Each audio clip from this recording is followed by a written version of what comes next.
Hey everybody, welcome back. Today we are going to escape literal quotes and strings. This is a very useful tool. This is something that will show up a lot once you start doing production programming work. So I'm going to read it out. When you are defining a string, you must start and end with a single or double quote.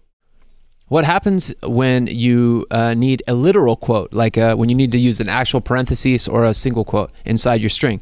In JavaScript, you can escape quotes from considering it as an end of string quote by placing a backslash in front of it. So here they have an example where they say the variable sample string is equal to Alan, and then they're doing a quote, Peter is learning JavaScript, and then they close the quote using another backspace. Notice the backspaces are tied to the double quotes that are within the single quote, because the backspaces tell the JavaScript engine not to think of these as a quote, but think of them as a string element. And then the period, because they want to finish the sentence, and then another quote to finish the string, and then the semi-quote at the end, which is you always use for JavaScript. This signals to JavaScript that the following quote is not the end of the string, but should instead appear inside the string. So if you were to print this to the console, you would get this. We want to use a backslash to assign a string to my string variable, so that if you were to print it to the console, you would see I am a double quoted string inside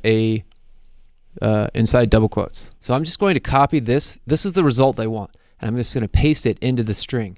And then what we need to do is escape literal quotes in strings using this backslash button, which tells JavaScript not to do that. And if we do this and we run the tests, we get the right answer. This is very useful, and just because this browser plugin doesn't necessarily do it exactly right in your when you're actually using real programming, this being able to escape out of literals like this is really important. So let's do one more test. So we'd say like console.log James Bond, right? We're going to make a string that's going to be called James Bond. So right now we're going to get a assignment error that tells us that the output wasn't found. So what we need to do is create a variable called James Bond. And we're going to set that equal to a string, right? And we want to say,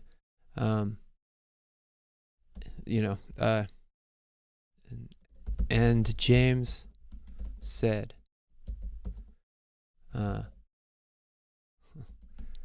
shaken, not stirred. Okay, cool. Now, but the problem is, what we want this James Bond variable to come out to is this string. But the thing is we want to hold these quotation marks with inside there. So we're going to add the exit cues that we did above. And now we should say, and James said, shaken, not stirred, because what we're doing is we're assigning this string to this variable, and then we're using console.log to print out the string that is associated with this variable, which is this guy. And so this guy renders to the console as this. And yeah. The test in this browser program doesn't work because we have this in here. So what we need to do now is just delete this. That was just for the purposes of sort of describing to you how this works. Let me know if it was useful in the comments below. Thank you for watching, and we'll see you in the next video.